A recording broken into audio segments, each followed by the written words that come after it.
SSC 2025 exam ব্যাচের শিক্ষার্থীরা তোমরা কেমন আছো? আশা করি ভালো আছো। ইতিমধ্যে তোমরা তোমাদের ইংলিশ ফার্স্ট পেপারের এক্সাম 2 সম্পন্ন করেছ। দেখলাম তোমরা যথেষ্ট ভালো করেছো, কিন্তু হয়তো কোথাও তোমাদের প্রবলেম থাকতে পারে। তো চলো দেখে নেওয়া যাক আজকে সমাধান ক্লাসটির মাধ্যমে তোমাদের সেই সমাধানটি। আচ্ছা, চলো দেখি দাগ নম্বর 1-এ কি আছে। আমরা দেখতে পাচ্ছি এখানে যে choose the correct answer from the following alternatives. এখানে বলা হয়েছে যে বিকল্প অ্যান্সার থেকে সঠিক উত্তরটি বাছাই করো। তো দেখো এখানে হচ্ছে মূলত এটা সিকিউ, 4টা আনসার থেকে তোমাদেরকে কোনটি অ্যাপ্রোপ্রিয়েট, কোনটি কারেক্ট সেটিকেই সিলেক্ট করতে হবে। তো লক্ষ্য করো, দেখে নেওয়া যায়। Number A, which of the following has the closest meaning of the word impose. বলতেছে যে কোন শব্দটি ইম্পোজ শব্দটির কাছাকাছি মিনিং করে, মানে ইম্পোজ শব্দের সিনোনিম কি, এক কথা ইন ওয়ার্ড ইম্পোজ শব্দের সিনোনিম চেয়েছে। তাহলে এখন দেখো আমরা কি এখানে দেয়া আছে সেগুলো আমরা লক্ষ্য করি। প্রথমে দেখো দেয়া আছে অ্যাফেয়ার। অ্যাফেয়ার মানে হাজির হওয়া। সেট মানে স্থাপন করা। এনফোর্স মানে জোর দেয়া বা চাপানো। রিলাই মানে নির্ভর করা। তাহলে ইম্পোজ শব্দের অর্থ হলো চাপানো, ঠিক আছে, জোর করে কোনো কিছু চাপিয়ে দেয়া। তাহলে সেক্ষেত্রে কি হবে অ্যান্সারটি এনফোর্স, অর্থাৎ রোমান 3। আচ্ছা, next number B, Lifi had dash siblings. আচ্ছা দেখো আমরা গিভেন প্যাসেজটিতে দেখতে পাচ্ছি যে সেখানে বলা হয়েছে যে এক দরিদ্র ফ্যামিলির 5টা ছেলে মেয়ে, অর্থাৎ 5 চিলড্রেন। তো সবচেয়ে যে আর কি সিনিয়র বড় সে হচ্ছে লিফি, এবং তার হচ্ছে আরো 2টা বোন এবং 2টা ভাই রয়েছে, ঠিক আছে।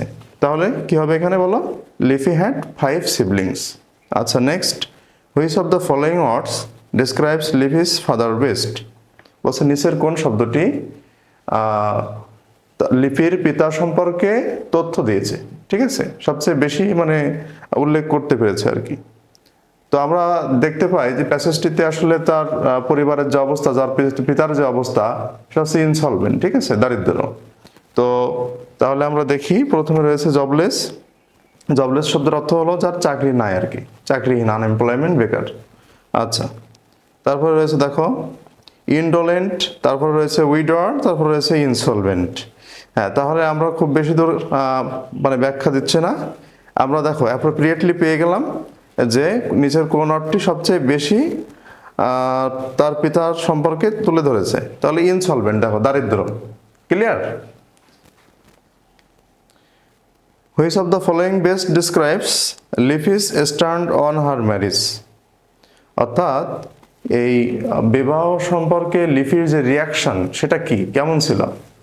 তাহলে লক্ষ্য করি আমরা আসলে দেখেছি যে প্যাসেজটিতে আসলে বিবাহের ব্যাপারে লিফির কোনো সিদ্ধান্ত ছিল না, এ ব্যাপারে সে কোনো রেডি ছিল না এবং আপসেট ছিল, অর্থাৎ সে রাজি ছিল না। তাহলে আমরা অপশনগুলো দেখে নিই। She was much interested in her marriage. প্রথমে বলা হয়েছে সে খুবই আগ্রহী ছিল তার বিবাহে।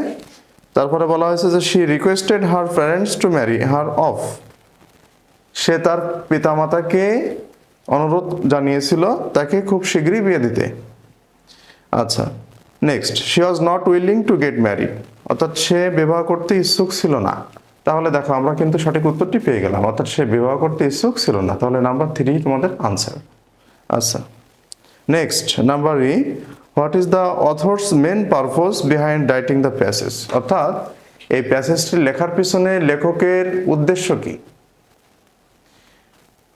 আচ্ছা, প্যাসেজটি আমরা পড়ে যেটা বুঝেছি সেটা হচ্ছে প্যাসেজটি মূলত কনসিকুয়েন্স অফ ম্যারিজ, অর্থাৎ কনসিকুয়েন্স অফ আর্লি ম্যারিজ, অর্থাৎ বাল্য বিবাহের যে ফলাফল সে সম্পর্কে মূলত এই প্যাসেজটি আলোচনা করে। আচ্ছা চলো দেখে নেওয়া যাক তাহলে আমাদের সঠিক উত্তর কি হতে পারে। প্রথমে রয়েছে কি, to focus on the life of rural women প্রথমে বলা হয়েছে যে গ্রামীণ মহিলাদের যে জীবন বা লাইফ স্টাইল তার প্রতি ফোকাস করা। তারপরে বলা হয়েছে to depict the condition of our rural society, অর্থাৎ আমাদের যে গ্রামীণ সমাজ ব্যবস্থা সেটা চিত্রিত করা। তারপর বলা হয়েছে যে to show the consequence of early marriage. দেখো আমরা আমাদের উত্তর পেয়ে গেলাম, অর্থাৎ এই প্যাসেজটি কিন্তু বাল্য বিবাহের যে ফলাফল সেটিকে দেখিয়েছে। তাহলে কি মিলে গেল না, যে to show the consequence of early marriage, অর্থাৎ এই প্যাসেজের উদ্দেশ্য হলো বাল্য বিবাহের যে ফলশ্রুতি সেটাকে উল্লেখ করা বা দেখানো। আচ্ছা, নেক্সট নাম্বার 2, তোমরা দেখতে পাচ্ছ যে প্যাসেজের আলোকে এখানে মোট 5টি প্রশ্ন দেওয়া হয়েছে।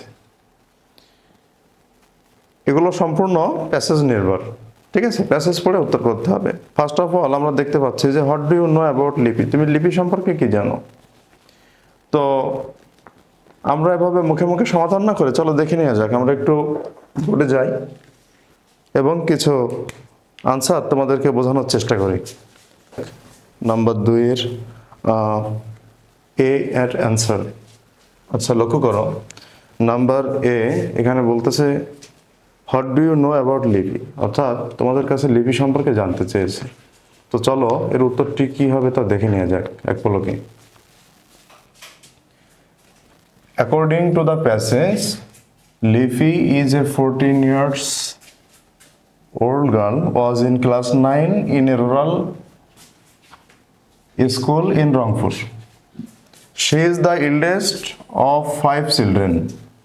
অর্থাৎ প্যাসেজটি অনুসারে লিফি হলো 14 বছরের একজন।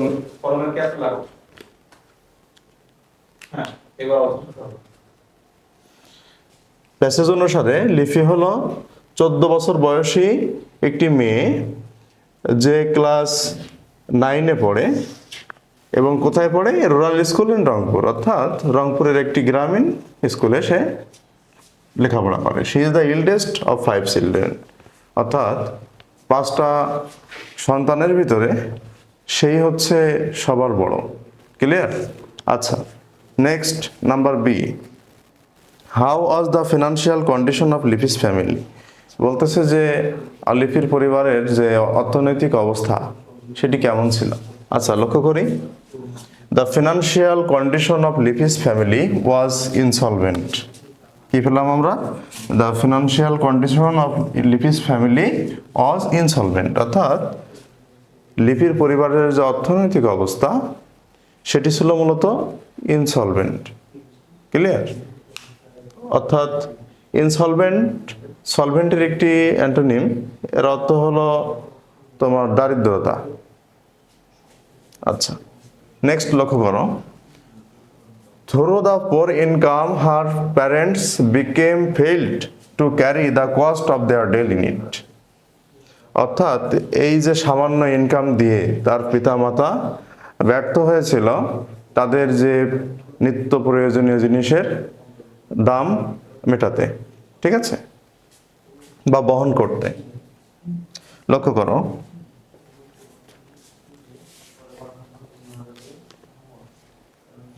আচ্ছা এখন আসি আমরা, why was Lipi's father going to marry her off at an early age. কেন লিপির পিতা তাকে খুব দ্রুত বা বাল্য বিবাহ দিতে চেয়েছিল। লক্ষ্য করি, Lipi's father was going to marry her of. দেখো আমরা প্রশ্নের ভাষার প্রতি আগে জোর দিব। Lipi's father was going to marry her of, অর্থাৎ লিপির পিতা তাকে কি বাল্য বিবাহ দিতে যাচ্ছিল। অ্যাট অ্যান আর্লি এজ, খুব ছোট বয়সে। Because it was impossible for him to support Lipi to go with her study. কারণ এটি তার কাছে অসম্ভব ছিল যে লিপিকে সাপোর্ট দেওয়া বা সহায়তা করা তার এই যে লেখাপড়া চালিয়ে যাওয়ার উদ্দেশ্যে। ইন এ ওয়ার্ড, এক কথায় মানি ক্রাইসিস অ্যান্ড পোভারিশ সিচুয়েশন, অর্থাৎ যে অর্থনৈতিক সংকট এবং তার যে দারিদ্রতার যে পরিস্থিতি সেটি তাকে বাধ্য করেছিল। ফোর্সড হার ফাদার, তার পিতাকে বাধ্য করেছিল টু ম্যারি হার অফ, তাকে এই দ্রুত বিবাহ দিতে। ক্লিয়ার? আচ্ছা, আমি একটা কথা বলি, তোমরা যখনই অ্যান্সার করো না কেন, অনেক সময় দেখা গেছে তোমরা ইরিলিভেন্ট অ্যান্সার করো অথবা অপ্রাসঙ্গিক কথা লেখো। এভাবে না লিখে তোমরা যদি অ্যাপ্রোপ্রিয়েটলি সেটাকে ফোকাস করতে পারো, মানে কোশ্চেনের ডিমান্ড তোমরা পূরণ করতে পারো, তাহলে মাস্ট তোমরা ওই 2-3 লাইন নিয়ে সন্তুষ্ট থাকো যে ওখানে তোমরা 2 এর ভিতরে 2 পেয়ে যাবা। ক্লিয়ার? আচ্ছা, তোমরা এখন দেখো number D, why did leafy become greatly upset? কেন লিফি খুবই হতাশ হয়ে গেছিল? Leafy become greatly upset because she did not ready to accept what her father decided to do. অর্থাৎ লিফি খুবই হতাশ হয়ে গেছিল কারণ সে গ্রহণ করতে প্রস্তুত ছিল না যেটি তার পিতা সিদ্ধান্ত নিয়েছিল। টু স্পিক ফ্র্যাঙ্কলি, খোলামেলাভাবে বলতে গেলে, hearing the news of her early marriage, তার বাল্যবিবাহের কথা শুনে, she was upset with pain and frustration, সে যন্ত্রণা এবং হতাশায় আপসেট হয়ে গেছিল। ক্লিয়ার? আচ্ছা, দেখো তোমাদের আনসার শুড বি রিলেভেন্ট। তোমাদের অ্যান্সারগুলো অবশ্যই কি হতে হবে বলো? যৌক্তিক হতে হবে, প্রাসঙ্গিক হতে হবে। অপ্রাসঙ্গিক কোনো কিছু লেখা থেকে তোমরা বিরত থাকার চেষ্টা করবা। আচ্ছা, next last number E, who was Taramia? অর্থাৎ তারামিয়া কে? দেখো লক্ষ্য করি আমরা অ্যান্সারটি। In the light of the passage, প্যাসেজের আলোকে, Taramia was a person who was widower, illiterate but well off. অর্থাৎ প্যাসেজের আলোকে তারামিয়া হলো একজন ব্যক্তি যে হলো কি উইডোয়ার, ইলিটারেট কিন্তু সম্পদশালী। ক্লিয়ার? অর্থাৎ সে হচ্ছে মূর্খ, নিরেট মূর্খ আর কি, এবং কিন্তু তার কি আছে বলো? সম্পদ আছে। হ্যাঁ, এটাই হলো অ্যান্সার।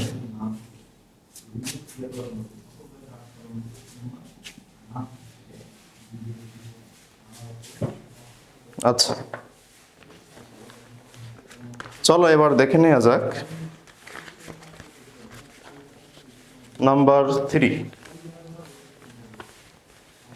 এখানে বলা হয়েছে যে fill in is gap with a suitable word. এখন সুইটেবল ওয়ার্ডের ক্ষেত্রে আমি যে সমাধানটি এখন দিতে চলেছি, এই সমাধানের বাইরেও যদি আমি দেখি যে তোমাদের উত্তরটি কারেক্ট হয়েছে, অর্থাৎ সেটাকে সুন্দরভাবে অ্যাসেস করার পর যদি দেখি তোমাদেরটাও বিশ্লেষণধর্মী এবং গ্রহণ করা যেতে পারে, তাহলে তোমাদেরকেও মার্কস দেওয়া হবে, এবং যাদের উত্তরটি অ্যাপ্রোপ্রিয়েট হয় নাই তাদেরকে মার্ক করে রাখা হয়েছে। ঠিক আছে?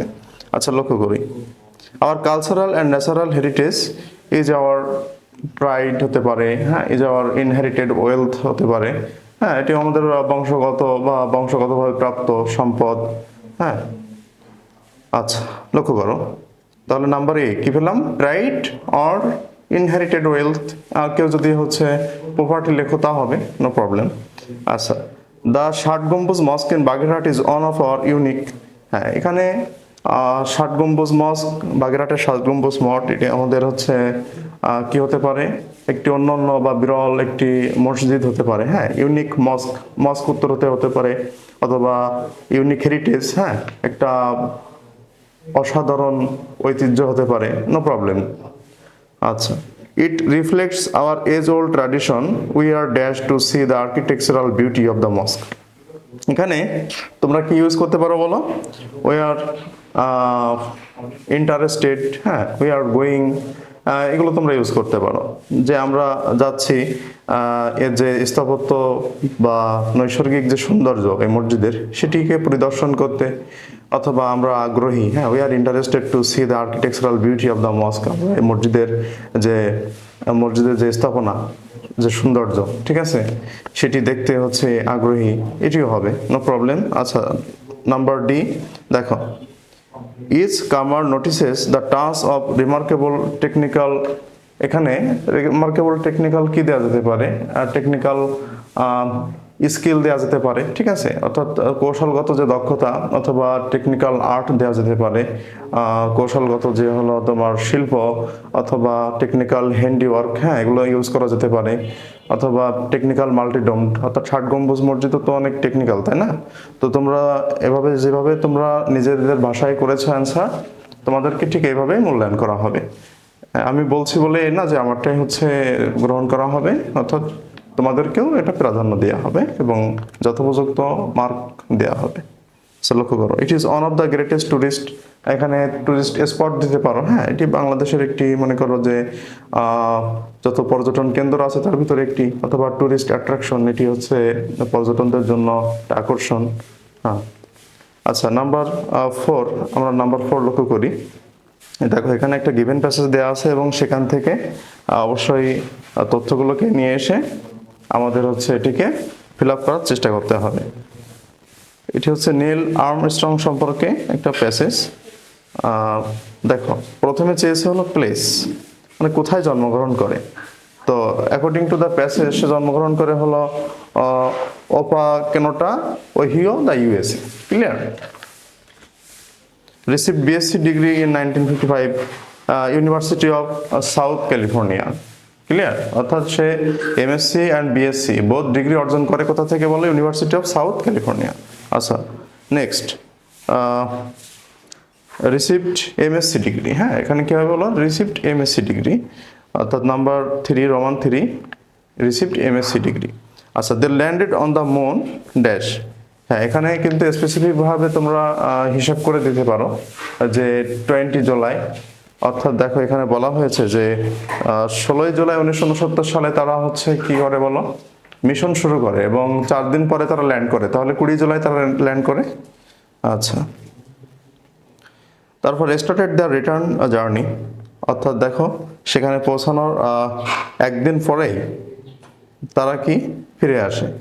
তাহলে 4 দিন পরে যখন ল্যান্ড করছে তখন 20 জুলাই, আর তার পরের দিন যখন ফিরে আসতেছে তখন কি হলো বলো? 21 জুলাই, 21 বা 21 জুলাই, তাহলে 21 জুলাইতে তারা রিটার্ন করে। আচ্ছা, নাম্বার 6, চলো দেখে নেওয়া যাক column A, column B, column C. এখানে তোমরা যেটি পরে বেশি প্রাধান্য দিবা সেটি হলো সেন্টেন্সটিকে অবশ্যই প্রাসঙ্গিক হতে হবে এবং সুন্দর একটা অর্থ প্রকাশ করতে হবে। Now digital Bangladesh is not merely an ambitious idea, rather it is now a reality. অর্থাৎ এখনকার দিনে ডিজিটাল বাংলাদেশ বা আধুনিক বাংলাদেশ এটি কোনো দিবা স্বপ্ন না, ঠিক আছে, বা অলিক কোনো ধারণা নয়, বরং it is now A reality, কিন্তু বরং এটি হলো এখনকার দিনের বাস্তবতা। আচ্ছা, already it has made our life easier and more comfortable. Already এটি আমাদের জীবনকে খুবই সহজ এবং কি করেছে বলো? আরামদায়ক করেছে। Now we perform many activities through internet, computer and mobile phone. এখন আমরা বিভিন্ন কাজ বা অনেক কাজ ইন্টারনেট, কম্পিউটার এবং মোবাইল ফোনের মাধ্যম দিয়ে সমাধান করে থাকি। At present trade and commerce are held using internet, even staying at home. এখনকার দিনে যে ব্যবসা বাণিজ্য সেগুলো কি হয় বলো? এগুলো ইন্টারনেট ইউজ করে এমনকি বাসায় বসে এগুলো করা হয়। আচ্ছা, the process of digitalization has paved the way of future to build a smart Bangladesh. অর্থাৎ এই যে আধুনিকায়নের যে প্রক্রিয়া, এটি হলো কি করছে বলো? এটি হলো ভবিষ্যতের পথকে সুগম করে দিয়েছে স্মার্ট বাংলাদেশ গড়তে। ক্লিয়ার? আচ্ছা, তাহলে এই যে ছিল তোমাদের আনসার। আর সর্বমোট মিলায় তোমরা যেখানে তোমাদের আর কি প্রবলেম হয়েছে খাতা দেখতে, যেখানে ইরিলিভেন্ট, অপ্রাসঙ্গিক এবং স্পেলিং মিস্টেক সবগুলোই মার্কিং করা রয়েছে এবং যত সম্ভব চেষ্টা করা হয়েছে তোমাদেরকে অ্যাপ্রোপ্রিয়েটলি মার্ক দিতে, এটা নিয়ে নো টেনশন। তবে আমি আশা করি যাদের খাতা দেওয়ার পরে কিছু কিছু ভুল তোমরা দেখতে পাবা বা নিজেরা সংশোধন হওয়ার চেষ্টা করবা পরবর্তীতে, এটাই তোমাদের প্রতি প্রত্যাশা রইল এবং সার্বিক সহায়তায় আমি আছি ইনশাল্লাহ। নেক্সট ক্লাসে আবারও দেখা হচ্ছে। আল্লাহ হাফিজ।